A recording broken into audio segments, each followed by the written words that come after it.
Christine and what a fighter she's been for teachers, for working people, for public education, and you haven't been following politics in New Mexico very long, so I'm very, very honored to have her on board. She put her own reputation out early, even before the unions endorsed and said, this is my guy, and I want you to know, because I've seen him, and he stood with us, and so I really, really want to thank you for that.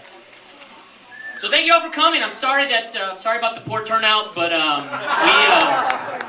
we wanted to get a space big enough, and I just want to thank you all of you for coming on New Year's Eve day, and for going to football games and the basketball games and all the soccer, whatever else you have going on. Those of you who brought food. But we wanted to send a strong signal that this race and this election is about community. It's about Lucas.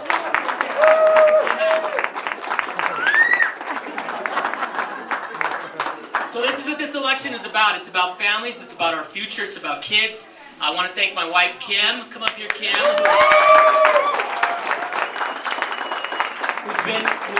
Who's also a teacher, by the way, so I did have kind of an inside track. So, anything else you want to say, Lucas? All right, that's good.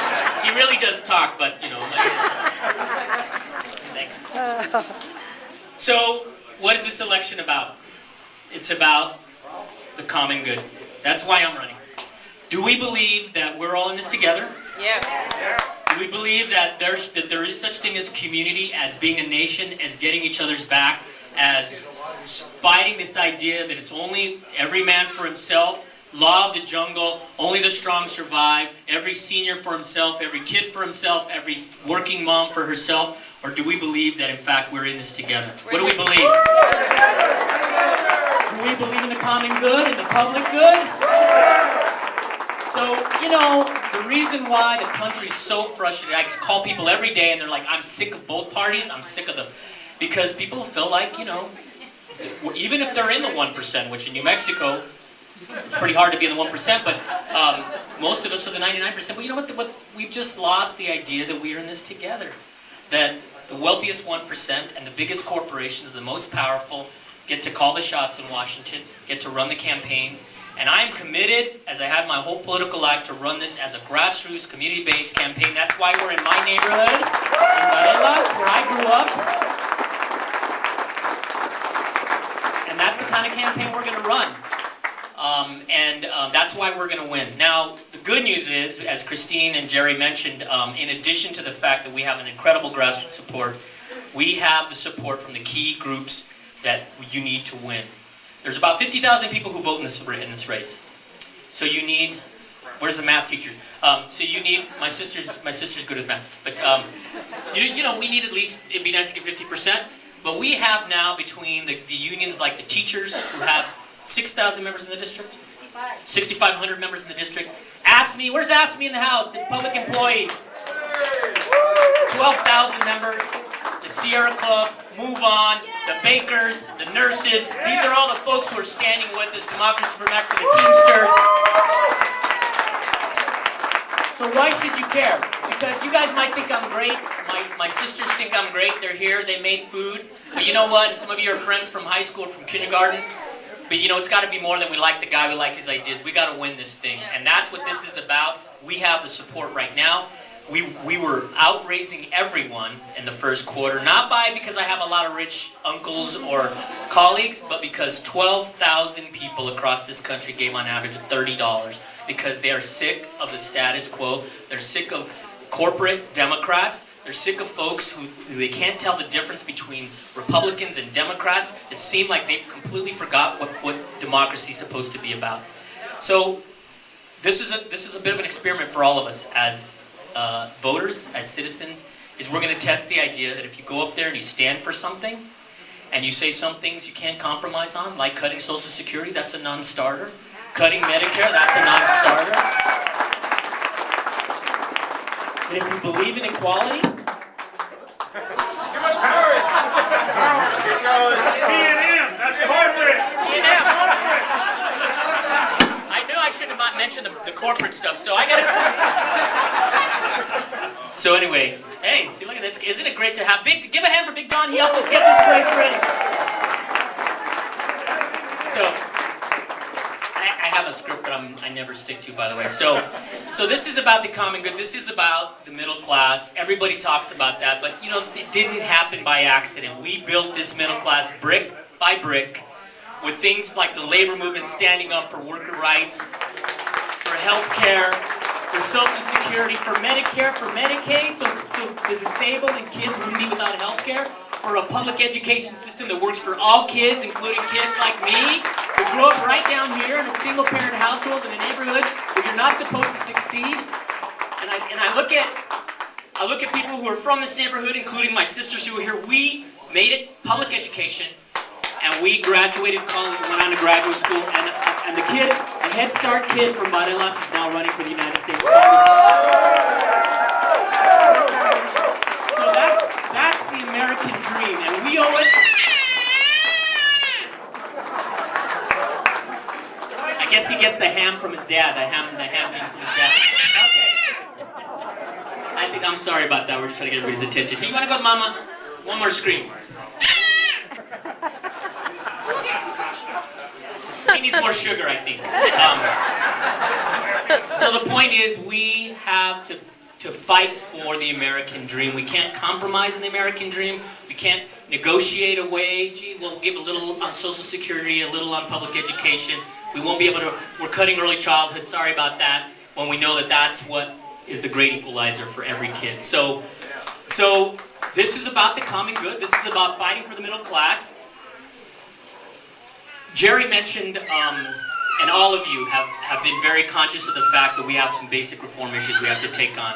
I'm not a product of the status quo, of the old school, the good old boy network. That's going to hurt me in certain parts of the city. But I'm proud that I fought for reform, that I sponsored public financing in the city of Albuquerque, that I sponsored an Inspector General for the city of Albuquerque, that I sponsored public financing, an ethics commission, an independent ethics commission, campaign finance limits, lobbyist bans at the state level, and you know what? Those bills have gone absolutely nowhere. So this is not a Republican-Democrat thing. This is about changing the very nature of our system, and I can assure you, if I go up to Washington, we're going to keep fighting for a constitutional amendment that says corporations are not people. That says until we get all this absurd amounts of money out of politics, then forget healthcare reform, forget about truly supporting teachers in schools, forget about supporting worker rights or reproductive rights or equality, because what's going to rule the day is he who has the biggest checkbook and he who has the biggest PAC.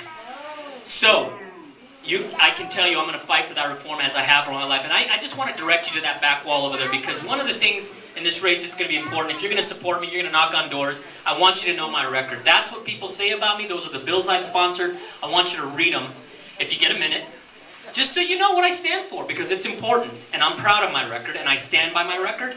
And I hope that you will be proud to stand with me and say, this is the kind of person we need in Congress. So.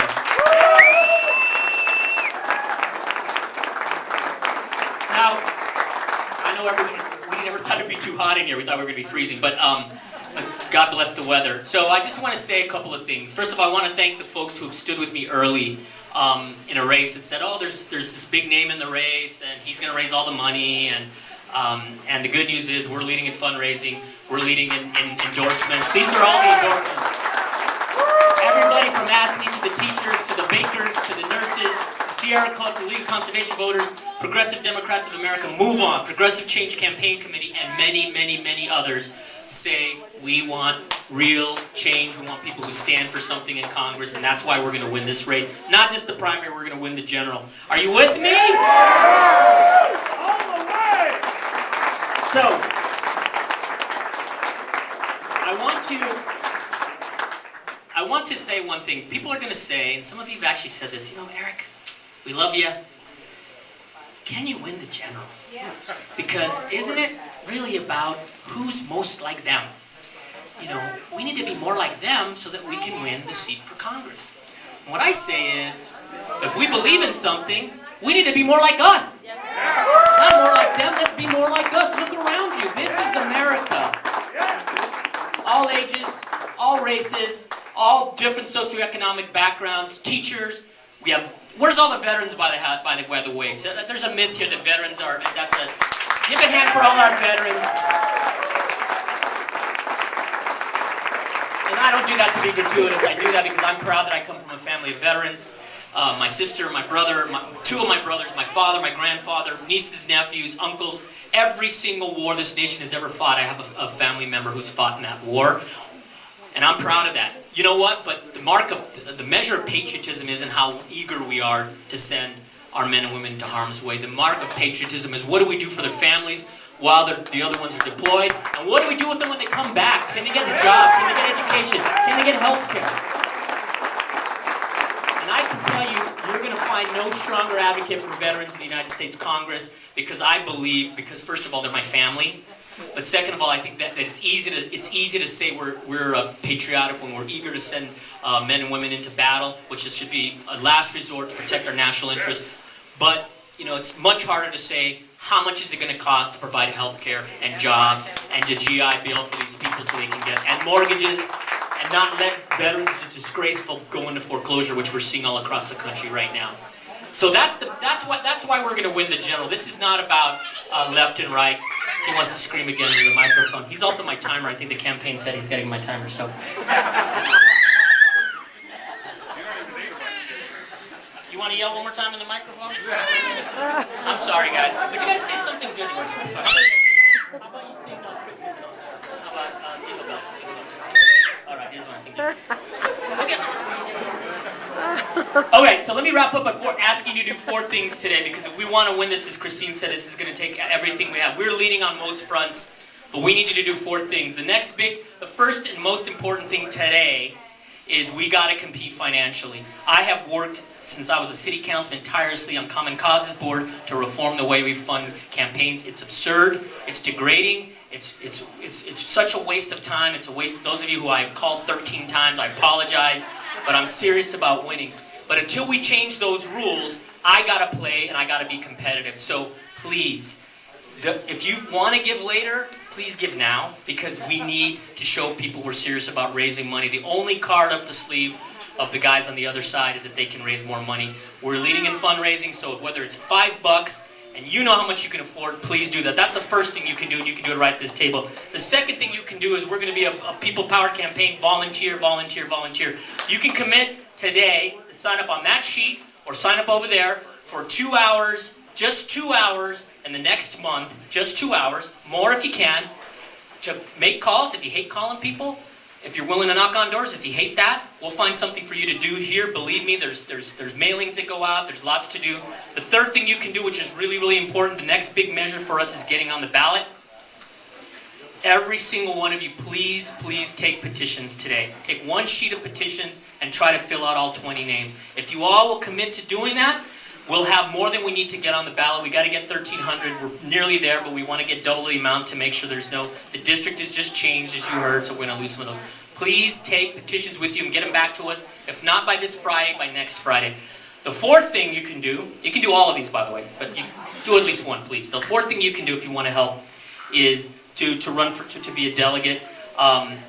We get on the ballot in March by being a delegate, and you have to get 20% of the delegates to be on the ballot, and it also determines your position on the ballot. So it's really important that we have 20%. So if you're willing to run in your ward, become a delegate to the state primary convention March 17th, I really need you to help. The last thing, I'm sure I forgot something else. The last thing is, we're a people power campaign.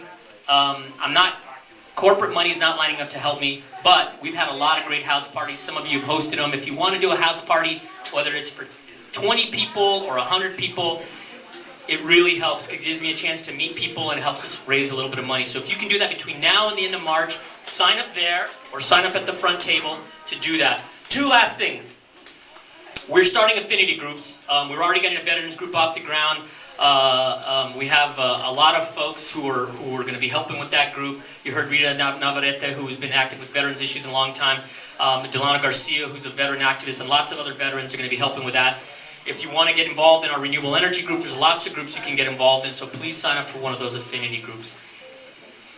I think that's it. So, what this is about, I'm going to wrap up with this, and we're not going to take questions because I know everybody's tired of hearing the speech of Fine. So, what we need to do is get this country back to where we were, which is we are in this together. This is about the public good, the common good. This is about the American dream for our kids, for our grandkids. and we need a fighter. That's something we can't compromise on.